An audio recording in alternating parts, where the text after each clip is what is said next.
प्रगतीसाठी शैक्षणिक क्रांती ही झालीच पाहिजे असं प्रतिपादन डॉक्टर दीपाली पुट्टीवार यांनी केलं असून 10वी आणि 12वी मधल्या विद्यार्थ्यांचा बुरुड समाजाच्या वतीने सत्कार कार्यक्रमामध्ये ते बोलत होत्या।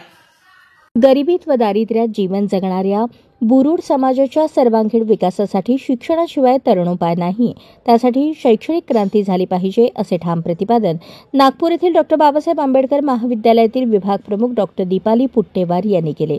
इचलकरंजी बुरुड समाजातील 10वी 12वी उत्तीर्ण झालेल्या गुणवंत विद्यार्थ्यांच्या सत्कार कार्यक्रमात मार्गदर्शन करताना पुट्टेवार बोलत होत्या। देण्यासाठी त्यांनी त्याचा फॉर्म भरला माझ्या म्हणण्यानुसार, त्याचा मी नंबर लावला किट देण्यासाठी, पण जेव्हा मी पुन्हा व्हेरिफिकेशन केलं कळलं की ती व्यक्ती एक्सपायर झाली। मग मी पुन्हा फोन केला, मी म्हटलं तर ती व्यक्ती एक्सपायर झाली तर त्याच्या पत्नीला गरज आहे त्या बांबू किटची आणि प्रशिक्षणाची, तर तिची बायको म्हणते की नाही माझ्या नवऱ्याने असं म्हटलं होतं तर माझ्या नवऱ्याने मला फॉर्म भरू दिला नाही म्हणून मी फॉर्म भरलेला नाही। सांगा किती मोठं नुकसान झालं। येणारी काळ घटका, मी म्हणते तुम्हाला सगळ्यांना 100 वर्ष आयुष्य मिळून माझ्याकडनं, मी तो विचार कर म्हणजे माझ्या डोक्यातही विचार नाही आहे, मलाही काय होईल सांगता येत नाही, पण येणारी काळ वेळ घटका सांगता येत नाही, तर म्हणून प्रत्येक स्त्री प्रत्येक पुरुषांनी जी संधी मिळत आहे त्या संधीचा फायदा करून घ्यायलाच पाहिजे। मग काय झालं, मी किट वाटप करायला गेली, ती स्त्री तिच्या आत्याला घेऊन तिथे आली अमीरच्या ज्या गावामध्ये मी प्रोग्राम घेतला तिथे मी गेस्ट होते। किट वाटप केल्यानंतर ती आता माझ्यासाठी करा, संधी ही एकदा चालून येते, त्या संधीचा पुरेपूर फायदा घेतला पाहिजे। काही शिकायला मिळालं, आम्हाला चांगल्या गोष्टी शिकायला मिळतात, शिकून घ्यायचं, पुढे काय होईल याचा विचार करायचा नाही। आणि जेव्हा आता गव्हर्नमेंटची इतक्या सवलती आहे, मी काही फॉर्म दिले, फॉर्म म्हणजे त्याच्यामध्ये काही नाही, फक्त नाव लिहायचं आहे, तुमचा कॉन्टॅक्ट नंबर आणि तुमचं इन्कम लिहायचं, त्याचा फायदा काय। माझं पीएचडी 2008 मध्ये झालं, वयाच्या 26व्या वर्षीच माझं पीएचडी झालेलं आहे। आता मी डबल पीएचडी करू शकत नाही।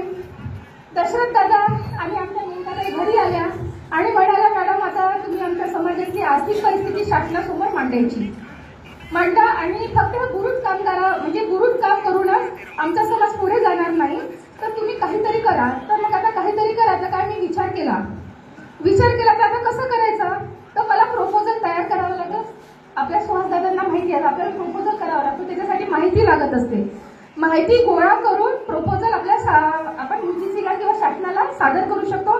आणि आज तर इतके सारे प्लॅटफॉर्म अवेलेबल आहे, ऑनलाईन प्लॅटफॉर्म आहे, ऑनलाईन जरी माहीत झालं तरी आपल्याला शासन प्रथम प्रास्ताविक समाजाचे अध्यक्ष सुहास सपाटे यांनी केले। सर्व मान्यवरांचे स्वागत अरविंद कुकडे यांनी केले। मेनकाताई कोरडे बेळगाव, महिला अध्यक्षा अखिल भारतीय बुरुड समाज, दशरथ वडतिले पत्रकार व अध्यक्ष सोलापूर बुरुड समाज, डॉ. दीपालीताई पुट्टेवार नागपूर या मान्यवरांचा सत्कार आणि त्यांचा परिचय मुकुंद सूर्यवंशी यांनी करून दिला। प्राध्यापक सुहास सपाटे यांनी समाज खूप वर्षांनी एकत्र आला म्हणून समाजाचे अभिनंदन केले। समाजातील लोकांच्या अडचणी सोडवण्यासाठी सर्वतोपरी प्रयत्न करणार असल्याचे अभिवचन दिले। शिक्षणात शासनाकडून असलेल्या योजनांची माहिती सांगितली। आपल्या भाषणात मेनकाताई कोरडे यांनी समाज एकत्र आला पाहिजे असे सांगून महिला स्वावलंबी होऊन स्वतःच्या पायावर उभे राहाव्यात यासाठी मार्गदर्शन केले। यानंतर सोलापूर श्रमिक पत्रकार संघाचे माजी अध्यक्ष दशरथ वडतिले यांनी त्यांच्या खास शैलीत समाजाचे प्रबोधन केले।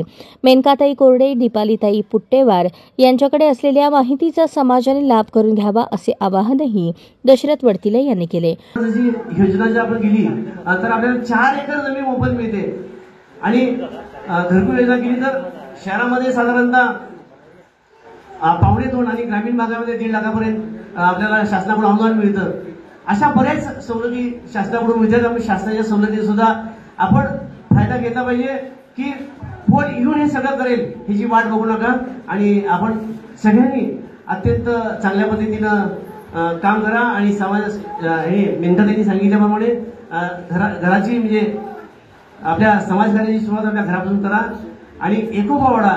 जेवढी आपली एकी असेल तेवढा आपल्याला जास्त ताकद आपल्या समाजाची असणार आहे। आता तुम्ही बघितलात की लिंगायत समाज मराठा समाज आरक्षणासाठी लढतोय, बाहेर फिरतोय। आता आपल्याला आपण अजून घराच्या बाहेर पडत नाही, ती वेळ आपल्याला आली नाही।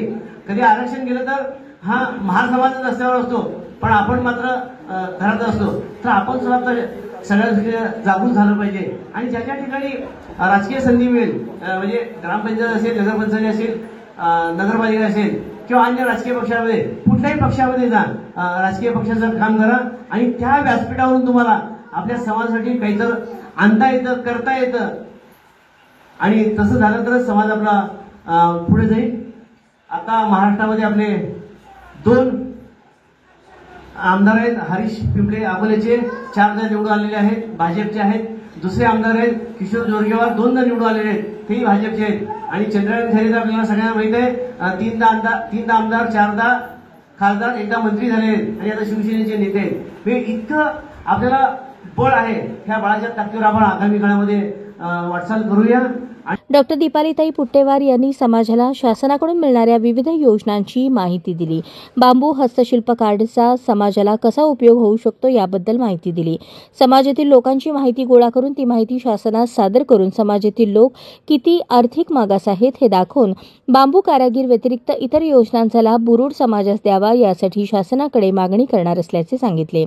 सरकारी वकील ॲडव्होकेट रश्मी सुहास सपाटे यांनीही समाजाला उत्तम मार्गदर्शन केले व आपला समाज किती चांगला आहे आणि कुठेही गैरमार्गात नाही याचा अभिमानाने उल्लेख केला. दिव्या सूर्यवंशी यांनी समाजाने जास्तीत जास्त संख्येने समाजाच्या कार्यक्रमांना उपस्थित राहावे, एकत्र यावे, जेणेकरून समाजासाठी वेगवेगळे उपक्रम राबवता येतील असे मनोगत व्यक्त केले. कार्यक्रमात समाजातील ज्येष्ठ व महाराष्ट्र बुरुड समाजाच्या माजी विश्वस्त लीलाताई सपाटे उपस्थित होत्या. त्यांचेही या कार्यक्रमास मार्गदर्शन व सहकार्य लाभले. सर्व मान्यवरांचे समाजातील लोकांचे लाख मोलाचे मार्गदर्शन समाजास लाभले. कार्यक्रमाचे सूत्रसंचालन पुष्पा कुकडे यांनी केले. कार्यक्रम यशस्वी करण्यासाठी अरविंद कुकडे, राजू तेवरे, युवराज साळुंखे, मुकुंद सूर्यवंशी, अमित तेवरे, अजय कुकडे, अमोल साळुंखे, अवधूत सूर्यवंशी, श्रीधर कोरडे, राजश्री कुकडे, दिव्या सूर्यवंशी, पुष्पा कुकडे, अमृता तेवरे, सोनाली वडे, सुनीता वडे, पूजा तेवरे आदींनी परिश्रम घेतले.